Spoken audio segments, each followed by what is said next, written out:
सभी दोस्तों को सलाम नमस्कार। एक बार फिर से स्वागत है आपका स्टडी 11 में। मैं हाजिर हूँ नदीम आपके साथ है from trade to territory the company establishes power के साथ।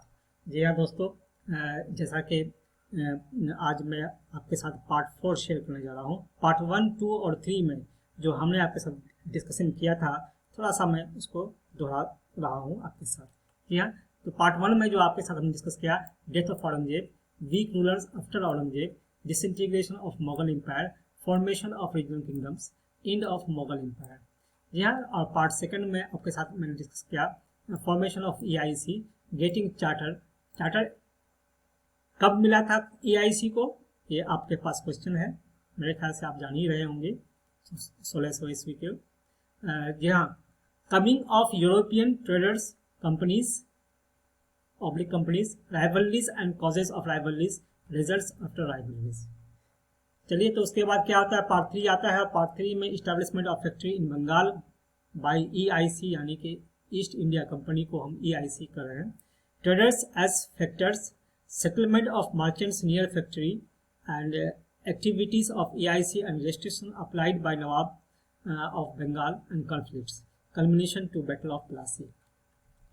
यहाँ पर पार्ट 4 में जो मैं आपके साथ डिस्कस करने वाला हूँ वह है Sirajuddaula as a nawab, interference of EIC in political matters, Sirajuddaula success to capture Kasim Bazar and Kolkata fort, coming of Lord Clive, battle of Plassey. तो आते हैं कि जब डेथ होती है 1756 में, अली वर्दी खान के सिराजुद्दौला बनते हैं नवाब। और लेकिन अंग्रेज़ों की चालबाजी ये थी कि वो चाहता था कि कोई पपेट रूलर हो जो उसे ट्रेड कंसेशंस दे और अदर प्रिविलेजेस भी दे।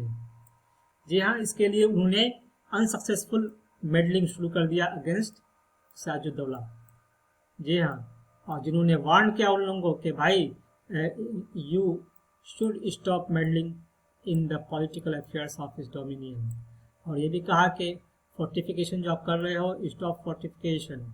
और ये कहा कि रेवेन्यू आप हमें दो, नहीं तो आपको आपकी फैक्ट्री को बंद कर देंगे। जी हाँ, these were the three points where the Angrez and English were very worried about that। और चेतावनी के बावजूद भी वो जब नहीं माने, तब क्या हुआ, रिजल्ट हो गया कि वो 30,000 फौज के साथ नवाब कासिम बाजार की ओर चल पड़े और कासिम बाजार को कब्जा किया। कासिम बाजार में जो फोर्ट था उस फोर्ट को कब्जा किया और वहां की कंपनी को कैप्चर करते हुए वेयर हाउस को लॉक किया और सभी इंग्लिशमैन को डिसआर्म कर दिया, यानी कि उसके हथियार छीन लिए गए। जी हाँ, और फिर मार्च किया कोलकाता की ओर और कलकत्ता में जाकर के फोर्ट विलियम को कब्जा करते हुए हाँ, और वहाँ पर अपना कंट्रोल इस्टेब्लिश कर दिया। जी हाँ, कंट्रोल इस्टेब्लिश कर दिया। और जैसे ही कंट्रोल इस्टेब्लिश करता है तब अंग्रेज़ों की हवा हो गई। और ऐसे में एक ट्रेजिडी भी वहाँ होती है जिसको कहते हैं black hole tragedy of Calcutta. वहाँ होता क्या है कि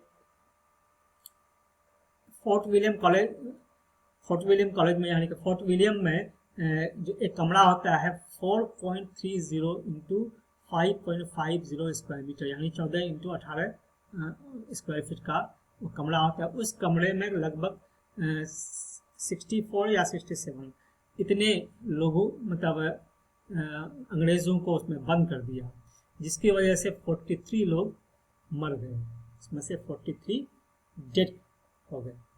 जी हाँ, ये जो वारदात पेश हुआ था वो था ऑन द नाइट ऑफ 20 जून 1756।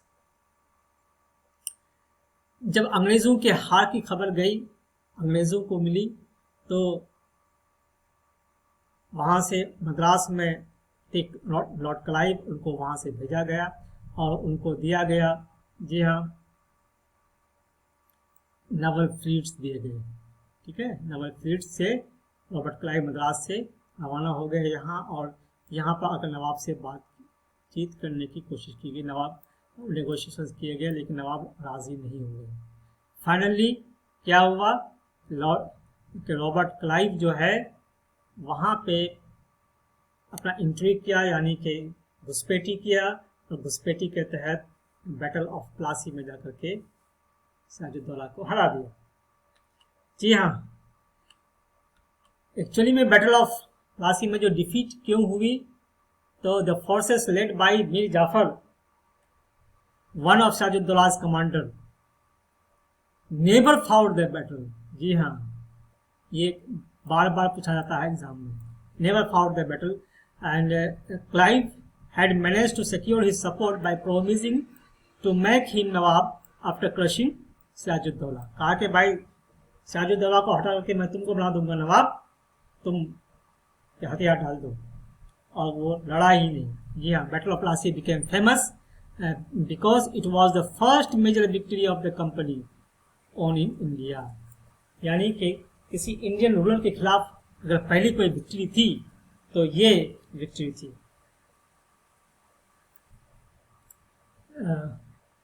जी हाँ, तो battle of Plassey became famous because it was the first major victory the company on.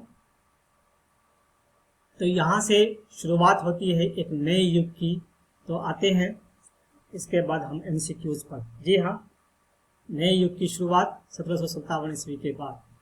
सही, तो हम यहाँ पे आपके साथ एमसीक्यू से शेयर करते हैं, और एमसीक्यूज 22 यानी 21 तक पहले मैं आपके साथ बात कर चुका हूँ। 22, who was the successor of Ali Vardi Khan, Murshid Quli Khan, Sirajuddaula, Mir Jafar, Mir Qasim.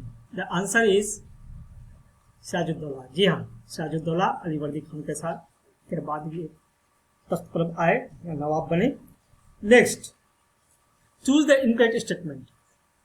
After the death of Ali Vardi Khan, Sirajuddaula became nawab in 1756. The EIC यानी East India company was keen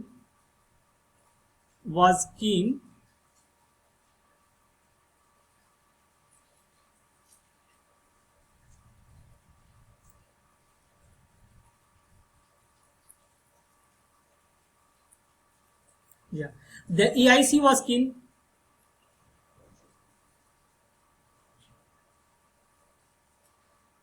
to a puppet ruler who would willingly give trade concessions and other privileges. Yeah, the EIC started successful meddling against Sirajuddaulah, who won. All of the above are correct. यहाँ पर जो statement है incorrect मांग रहे हैं। Actually में जो EIC ने जो वहाँ मेडलिंग करना शुरू किया था वो सक्सेसफुल नहीं हुआ था, बल्कि अनसक्सेसफुल हुआ था। तो यहाँ पर जो आंसर होगा ये 3 नंबर आंसर होगा। The EIC started successful meddling against Sirajuddaula who won, यानी कि अनसक्सेसफुल हुआ था, क्योंकि इनकरेक्ट है इसलिए यहाँ पर आंसर होगा अनसक्सेसफुल। नेक्स्ट आते हैं question, during whose reign was black hole tragedy occurred in Kolkata. Murshid Quli Khan, Sirajuddaula, Mir Jafar, Mir Kasim. The answer is Sirajuddaula. And choose the correct statement. The forces led by Mir Jafar, one of Sirajuddaullah's commander, never fought the battle. जी हाँ, बिल्कुल सही है। Clive had managed to secure his support by promising to make him Nawab after crushing Sirajuddaulah.